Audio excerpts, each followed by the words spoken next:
It's Champions League Wednesday preview time. We got all the conversation going as PSG face Manchester United in a tremendously important game. We also have Lazio Dortmund, Juventus, Chelsea, Sevilla. We got Jimmy Conrad with his easy money and Jonathan Johnson with all the information on PSG from Paris.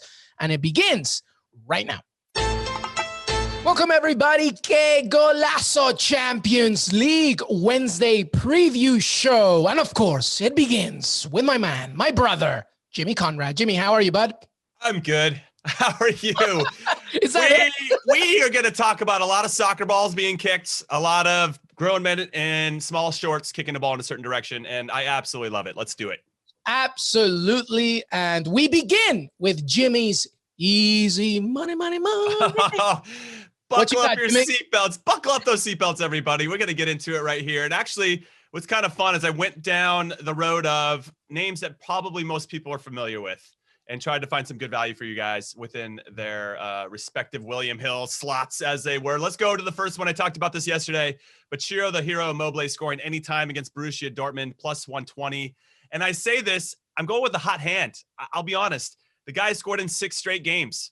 And when he's on the field, Lazio are a different team. He led Serie A in scoring last year. He outlasted Cristiano Ronaldo. And yeah, sure, people be like, oh, but he scored 12 penalties. Who cares? He still had to score them. You know what I mean? And so Cristiano Ronaldo was taking penalties too. So I don't want to even hear that argument. You guys can stuff that right back down your throats, okay? I was pretty harsh. I went hard there, but I was just kidding. I love you guys. Okay, so Ciro the Hero to score. He played for Borussia Dortmund back in 2014, 2015. I just think his movement in and around the box might be a little bit too much for Dortmund. I think they want to get a result. They both teams could use a result here to really solidify their positioning for the knockout rounds and not have to worry about match day 6. But Ciro the Hero is something special. 30 years old, gets better with age. He's a fine wine, the Italian, and I expect him to hit the score sheet. So plus 120 anytime. I think that's good. Yeah, I think it's a good one. And as we mentioned earlier in the week, Borussia Dortmund is not necessarily a fortress when it comes to defensively. They lost to FC this weekend. Lazio, Ciro Immobile, you give him an inch, he'll take a mile. I love it. By the way, I love it when you do like other people's voices. Okay, what if that happened in MLS? They'd be the worst defenders ever. But if it happens in Europe, it's fine, and they're just mistakes. Anyway, that's my kind of. Let's move on, Jimmy. All right, let's talk to the next one. Something to consider for you guys: Cristiano Ronaldo to score first plus 200. And I say that's because he got left off this weekend. He didn't play against Benevento. And anytime that Ronaldo doesn't play, Juve are a different team. Very similar to Ciro the Hero Immobile. He is the best player in Champions League history. Okay, Messi obviously is in the conversation, but when it comes to this competition, there's nobody better than Cristiano Ronaldo. He got rested again, like I said, during the weekend. He's going to be up for this. I don't know why they needed to start him. They've already clinched their spot to the next round, but apparently they still maybe angling for that top spot, which is very important. If you get top spot in your group, you're going to avoid teams most likely like Manchester City and Bayern Munich in the round of 16. You kind of want to avoid those guys as much as possible. The fact that he was rested, the fact that he's the best to ever do it in this competition, I think he's going to come out firing. I like him to score first, really set the tone against a team that they should beat in Dynamo Kiev. It's plus 200. I like that value a lot. Yeah, that's a really, really good one. By the way, special shout out for that game because Stephanie Frappart, who was the referee for the 2019 World Cup Women's Final, is going to become the first woman to referee a men's Champions League game when she oversees that one today. So well done. History being made there. That's fantastic. Let's move on. Jimmy's easy money. All right. I had this one on yesterday as well. And this is the Neymar to score, both teams to score, PSG to win. That's plus 500. It's called the Jimmy special. I always pick a player to do that, his team to score and the other team to score. But I really like this value a lot. If you're feeling like, Neymar's not really my guy, I'm more of a killing Mbappe guy. I think he's going to drive PSG. I get it. That's plus 480. That's really good value as well. The only thing is Neymar takes the penalties for PSG, and I think that makes a difference when it comes into a game like this, especially against Manchester United, who have some clunky center backs. That's a kind way of saying it. Harry Maguire, not always the quickest of his feet. Victor Lindelof, known to make mistakes as well. Wan-Bissaka does take a lot of risks, even though he's a tremendous defender. He does leave his feet quite a bit. So I could see a penalty in this one. And we saw in the last match day that Neymar scored a penalty. I like this value. One of the world's best players. PSG need to win this game. I can't emphasize enough how important this game is for PSG. The fact that United aren't very good at home, they're really good away from home. little uneven at home. I think that gives PSG even better odds. I think them not playing in Paris probably relaxes them a little bit. They know what's at stake here, and I think they're going to be up for it. And I think Neymar in particular is going to have a good game, and I think he's going to hit the back of the net. Yeah, and penalties aside, he's also one of the key free kick takers as well, especially if it's anything that he takes from the right foot. So an absolute bargain right there. What's the last one? So I have the parlay parte. I have almost all Spanish teams, so it's not La Fiesta Parlaiesta, but I got Barcelona to win, okay, to beat Ferencváros, even though Messi's traveling, but probably won't play unless they really need him. He's going to come on as a super sub. I haven't seen any lineups yet. I don't know any inside intel, but that's just my assumption on everything. And then both teams to score. And you might be thinking, Ferencváros, really? Like, they're going to score against Barcelona? Listen, they got Mingueza, 21-year-old. He's only played 2 career games for Barcelona, and he's done well in those 2 games. Don't get me wrong. But he's only got 2 career games, and he's playing center back. And then they have Frankie de Jong, who is he's not the most fleet of foot, very similar to Harry Maguire. Well, he's better than Harry Maguire going forward, at least. But defensively, they're going to put him at center back as well, because Lenglet apparently had a muscle injury here in the last 4 or 5 days. PK's out, Umtiti's out, everybody's out. Araujo's out. Everybody's out for like the proper center backs for Barcelona. They're really makeshift. I think the front 3 of Ferencváros is very good. Number 10, Tokmak in particular, is awesome. I love watching him play, the 27-year-old.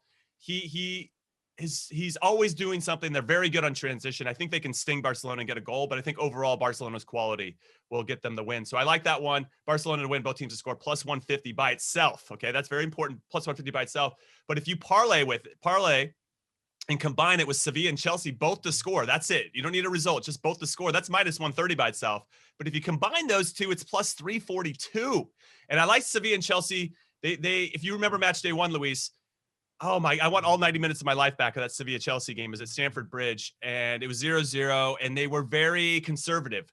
But that's match day 1, so I get it. If you're playing the hardest team in your group on match day 1, you're going to pick your spots and play conservatively because you have another 5 games to go after this one. Match day 5 is different. Now, they're both tied on top of the table in their group with 10 points. And again, like I said before, you want to get that top spot. Chelsea in particular doesn't want to play Bayern Munich again in the Champions League. They always get slapped around by Bayern Munich. So they're going to want to get that top spot and avoid them at least until the quarterfinals or semifinals or whatever it may be, assuming they go that far.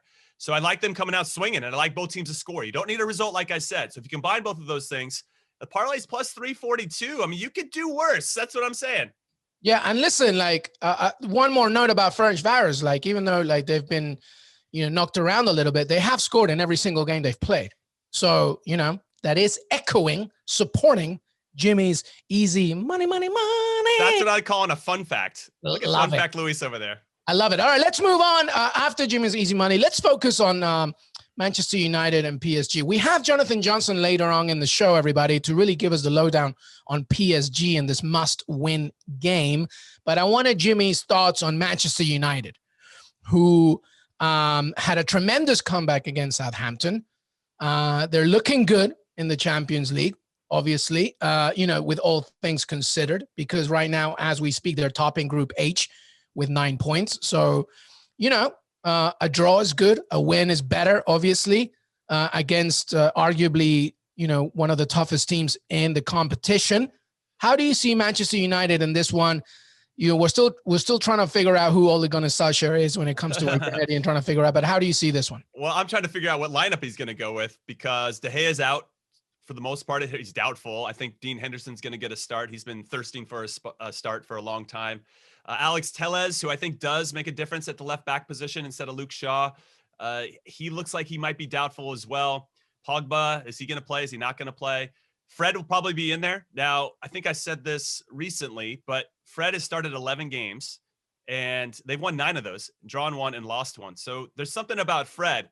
And when I talk to my Manchester United friends, they're like, I don't like that stat, because they don't like Fred. They don't think he can pass to save his life. If it's a pass over 20 yards, you don't give the ball to Fred because he's going to miss the pass, So there's like this love-hate relationship with Fred. They understand how much ground he covers and how well he does to protect the back 4. But if they had anybody that had like deep line playmaker abilities that had his defensive prowess, they might be onto something. But so Fred lacks a little bit in some areas, but obviously tremendous in others. And so I think he'll start. McTominay, I wonder if they go with the double pivot. That's the big thing. I like when United only have Fred or McTominay or Matic. I just think they move better, especially when you have Bruno Fernandes and potentially Donny van de Beek in midfield.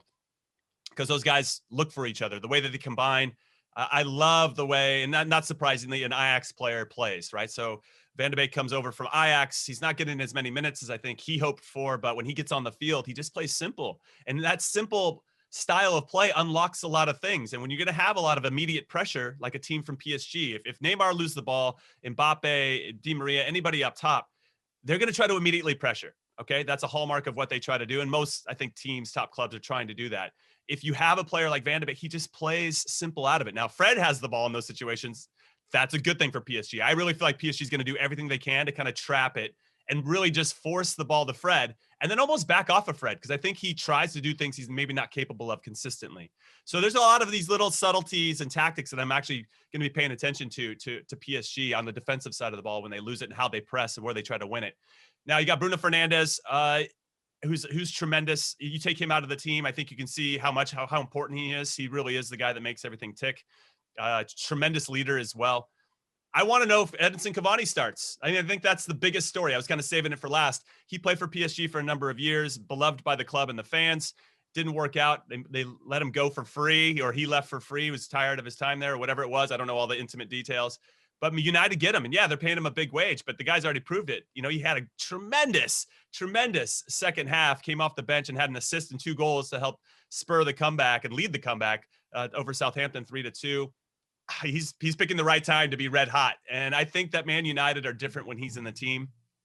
And that goes for a lot of teams that are maybe lacking a true number 9. We can see with RB Leipzig, like another team in their group. They lost Timo Werner. They lost a little something that makes them unpredictable. And they have Yusuf Poulsen, who's okay. But all of a sudden they become more one-dimensional. I think RB Leipzig is struggling because of that. They lost that unpredictability. Now you add Cavani in there, who gives them a little bit of some grit as a number 9. And now Rashford and Martial, for me, become infinitely more dangerous because you have to also pay attention to Cavani, you know, and he's going to draw attention and 2 center backs, and that's going to open up passing lanes and space for Fernandes and Martial and Rashford to do their thing. So that's a great game. I just don't know what the lineup's going to be, because I could sit here and hem and haw about, you know, different combinations of players, but I'm excited for this one. There's a lot at stake, and Manchester United just need a draw to book their ticket to the next round. PSG need to win. It's not that if they lose, it's not completely out of their hands, but they would need some help. And you never want to be in a situation where you need like Manchester United to give you some help, because you can't count on that. Well, some updates, by the way, on everything that Jimmy just discussed. David De Gea, Ole Gunnar Solskjaer did reveal that David De Gea trained on Tuesday, today. Great. So he's fit, he could start. reportedly, for PSG if selected. Also, Anthony Martial did travel, but he had an illness in the first night. He stayed in the hotel overnight, but apparently he is also up for contention. Paul Pogba could be available to make his 50th Champions League appearance following that ankle injury. Donny van de Beek is expected to also shake off a minor ankle problem. And Axel Tuanzebe serves a 1-match suspension while Luke Shaw remains out. The Edinson Cavani part, obviously, we know, as you may or may not know, he's also facing a probe with the FA due to a social media post. I'm not even going to get into it because I have my own opinions and they're very strong. It's just going to be a 1-hour-long comment. I understand.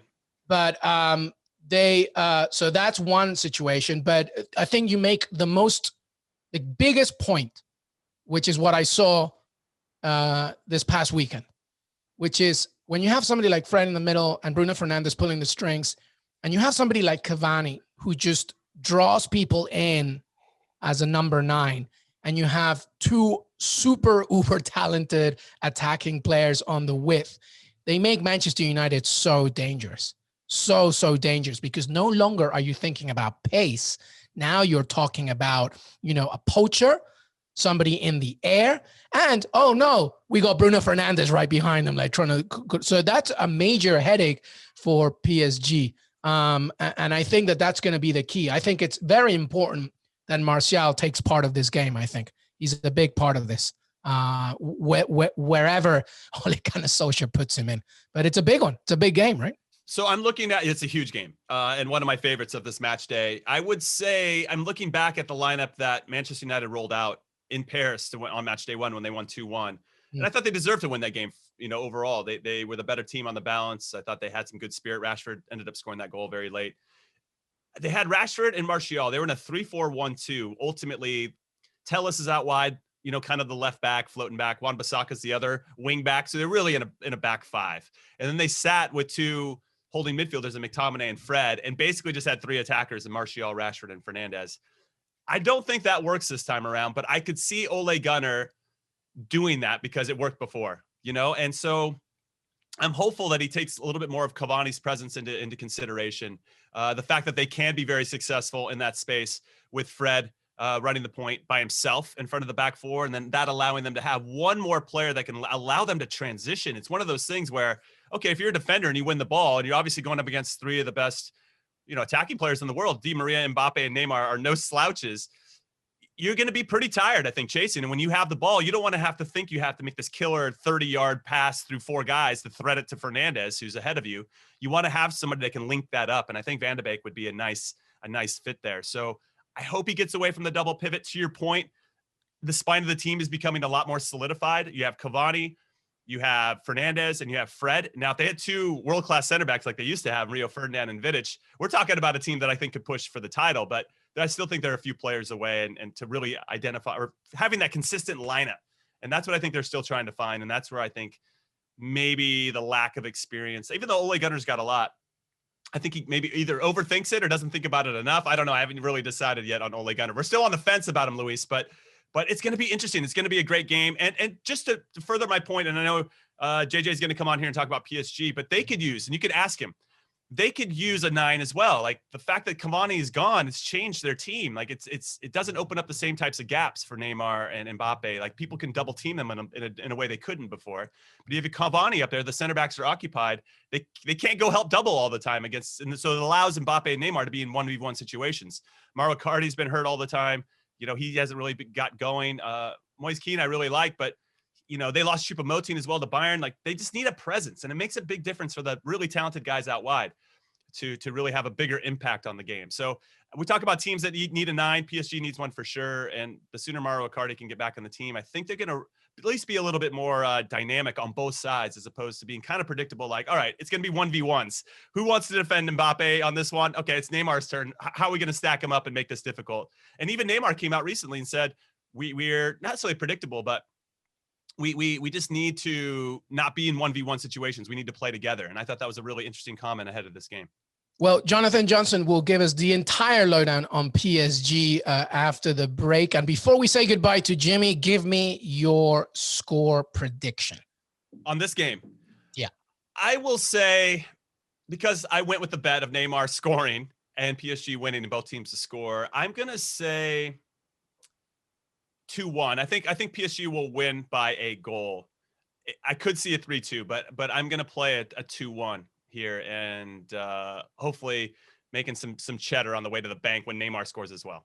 Yeah, no, I was actually going to go originally with a 3-2, and I'm going to stick with that. PSG to win 3-2. It's a game they must win, but I'll ask Jonathan Johnson later on as well. Jimmy Conrad, always good to have you, brother. And Jimmy will be back to recap all the action as well of the week. Jimmy, thank you so much, brother. I can't wait. I love kicking soccer balls and talking about soccer balls.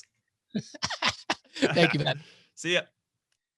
Welcome back, everybody, to Que Golazo. We have Jonathan Johnson, JJ from Paris, who will talk to us about PSG and their must-win game. Before we do that, JJ talked to Mitchel Bakker, the PSG defender, all about the Man United game, and of course, just his overall objectives with PSG and how far he thinks this team can really go. Listen to this. Of course, it's an important match for us. At home we lost. They are strong, they are good, they have good players, but we have to prepare good for the match. We have 1 week more.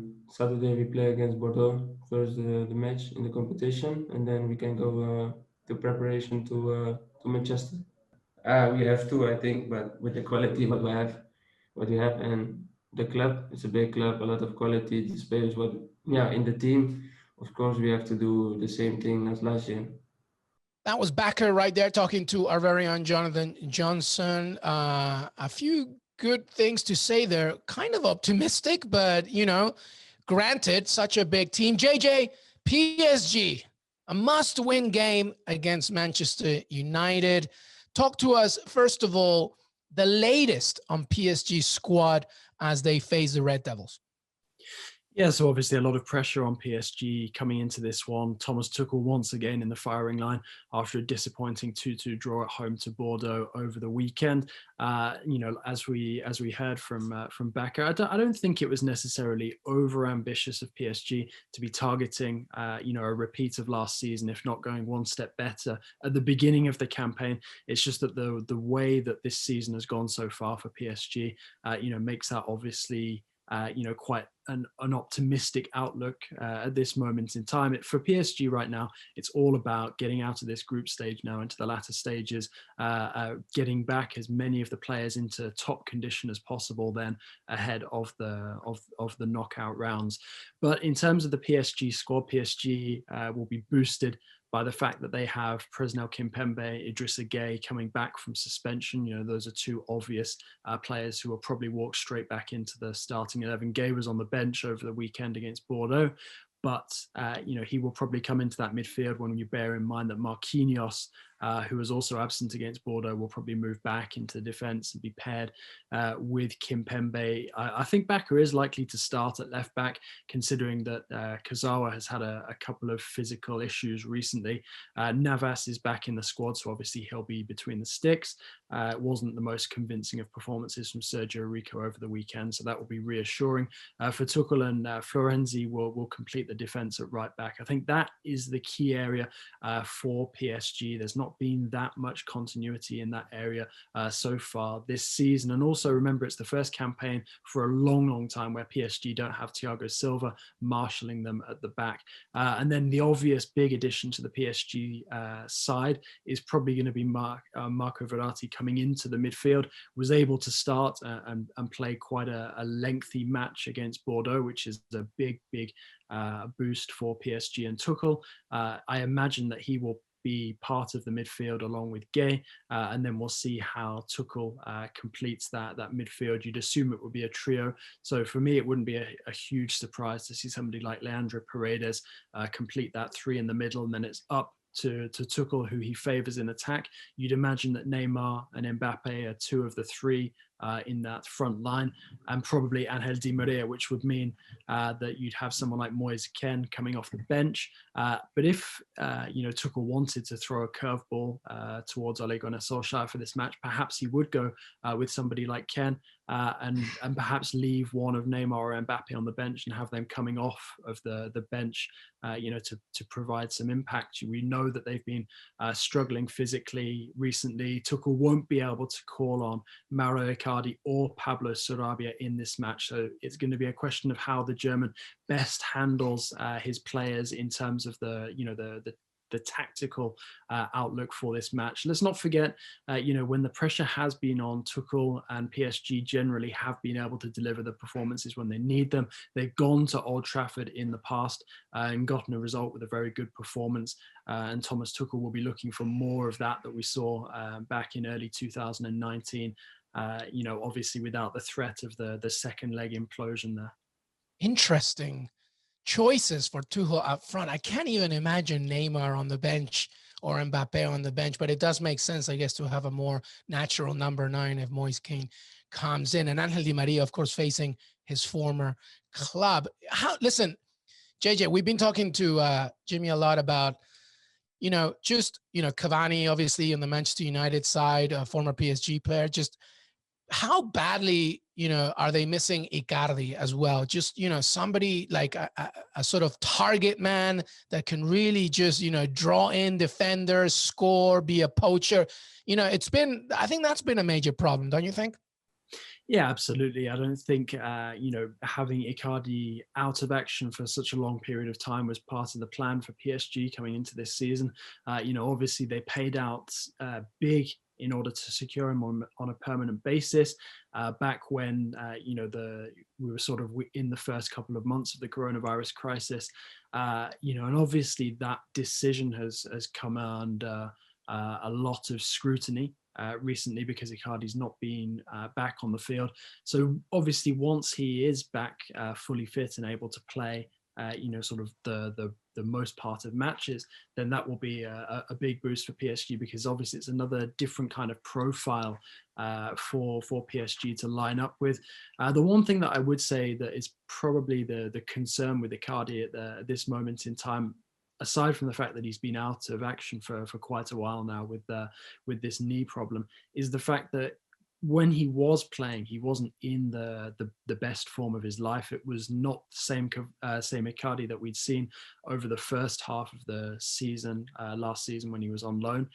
And because of that, it's going to take a while to get him back to his best form and fitness. I think it's something that PSG are definitely going to have to try and work hard on over the winter break, with a view to having him, ready for action come the second half of the season when everything gets back underway in early 2021. Obviously, the plan will be for PSG to be in the latter stages of the Champions League, and then Icardi coming in could be a big boost for them there. But yes, obviously at this moment in time, not having that striker of that profile is a big loss for them. We saw how Edinson Cavani was able to rise to the challenge of the competition from Icardi last season and win his place back from him after a very difficult first half of the campaign. And without somebody like Cavani to turn to now, that's meant that PSG have had to find somebody new to fill that void. And, Moise Kean has done a very good job of that so far. And that is part of the reason why I wonder if Tuchel is going to perhaps try something tactically innovative coming into this game against United, because we've seen Mbappe and Neymar, particularly Mbappe, struggling in front of goal in the Champions League over the last year. I mean, it's crazy to think that it's been almost a full calendar year since Kylian Mbappe found the back of the net in a Champions League match. It was Galatasaray in the final match of the group stage last season when he last put the ball in the back of the net. Neymar obviously has scored since then. The matches against Dortmund, also against Leipzig with his penalty last week as well. But Tuchel is still waiting to see both Mbappe and Neymar firing on all cylinders, and I wonder if he's going to try to take a bit of the pressure off of them. We know how much Angel Di Maria likes going back and playing against Manchester United. We saw an absolute masterclass from him the last time that happened in 2019. I imagine that Tuchel will be hoping for more of the same creativity from him in order to create the chances, for whoever is partnering him in the attack. I'm not saying that the PSG definitely won't line up with both Neymar and Mbappe from the start. It's just a possibility, considering the struggles that PSG have had in front of goal in the Champions League recently. That makes me wonder if that's something that Tuchel might consider trying. Considering that Moise Kean, when he's playing, is scoring goals. We saw him putting the ball in the back of the net again against Bordeaux over the weekend. He's a guy in form. He's feeling confident at the moment.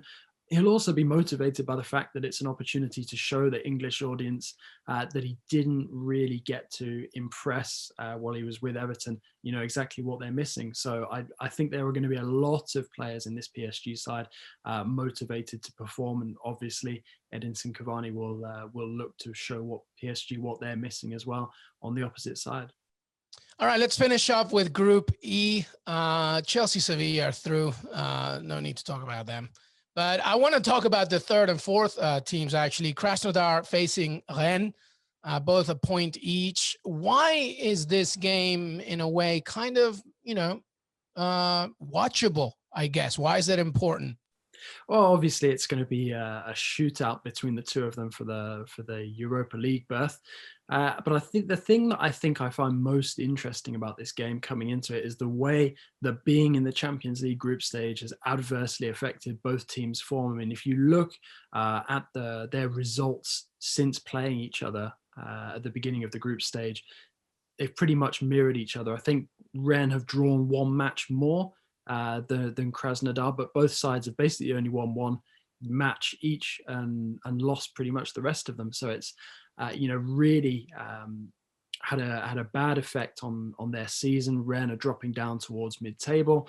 Krasnodar placed 10th, I think, out of 16 teams in the Russian Premier League, and they've now got the coach who, under pressure potentially looking down the barrel at being sacked if they don't win this match and make sure of a place in the Europa League. So there's a lot riding on it for both sides. I'd say that there's probably a bit less riding on it for Rennes than there is for Krasnodar with Musayev under pressure. But also, they're both sides are new to the Champions League. They're both debutants. Neither of them will want to finish their maiden campaign at this level by finishing bottom of the group without even picking up a win. So I think that there will be a lot of motivation on both sides, and that will create quite an entertaining spectacle, an unexpectedly attractive match between two teams that haven't generally played the most pleasing football so far this campaign. All right, let me finish up with this, JJ. January is nearing. We all know how good, talented, amazing Eduardo Camavinga is. I take it that January usually, unless you're talking about your Virgil van Dijks, of course, and players like that, in unique situations, January is not exactly a time where teams are willing to let go of their stars. But, he's young. Rennes is playing for a little bit, not as much, especially if they don't go through to the knockout stages, which is obviously that's what's going to happen. But Europa, we'll see. Would Eduardo Camavinga go anywhere in January? I think the real question is which clubs could afford Eduardo Camavinga in January, because the current situation is not going to change overnight. We're probably looking at it sticking around for the majority of the remainder of the season. And that's obviously going to impact the clubs who are interested in signing somebody like Camavinga. We've heard Real Madrid and PSG in particular mentioned regularly when Camavinga's future has cropped up. There's also been suggestions that he could potentially sign a contract extension that would keep him at Rennes and obviously maintain his value throughout the remainder of this crisis and probably enable Rennes to cash in on him once it's all blown over. So for me, I don't think that the big question for Rennes is whether they lose somebody like Camavinga this January, because I don't think anyone's going to be able to stump up the sorts of sums that would be needed to prize him away from the club at this moment in time. Also, I don't think that dropping into the Europa League for Rennes would be the worst thing, especially for somebody like Camavinga. He's still very untested at this level. So I think that if Rennes were able to make a real good go of the latter stages of the Europa League, dropping into it is not the worst thing in the world for the development of some of the players in that squad. I think that they would be able to be a decent force in the Europa League. And I think Camavinga would really benefit from playing some more matches at a continental level, just not in matches where they're getting outclassed as they have been in the majority of this group stage when coming up against the likes of Chelsea and Sevilla. So I don't think that Camavinga is going to be the main worry for Rennes coming into the January transfer window. However, the injury to Serhou Guirassy, which sees Mbaye Niang coming back into the Rennes squad, is going to be an interesting one, because Niang was probably the player that Rennes might look to cash in on. Having gone out of the Champions League, we saw a loan move to Saint-Etienne fall through just after the most recent transfer window had closed. He's made it clear he doesn't see his future at Rennes, or didn't see his future at Rennes. But now, after having pushed for a move that didn't happen, he's getting a reprieve. And I just wonder what a good performance from him in Russia could mean for perhaps one or two other members of the Rennes squad, and whether him returning to form might either earn him a move away in January or might push Rennes to look to move somebody else on. I just don't see that guy being Camavinga at this moment in time. It wouldn't make sense for Rennes, and I still think that there is something to salvage from this season with an eye to the future if they do drop into the Europa League. That said, I do think that they really need to do themselves justice in Russia and get the win against Krasnodar. Jonathan Johnson from Paris with all the information that you need. JJ will come back as well on Wednesday to recap the action for Que Golazo Pod. JJ, thank you so much, brother. Always a pleasure. Thanks for having me on, and catch up later this week. I want to thank Jimmy Conrad and Jonathan Johnson for joining me today. Don't forget to follow us on Que Golazo Pod on Twitter, and listen to us. If you're listening to us on cbssports.com, that's great. Thank you so much. But go to Apple Podcasts, go to Spotify, go to Stitcher, and make sure that you subscribe. And if you are on Apple Podcasts, please drop us a question, leave a rating and review.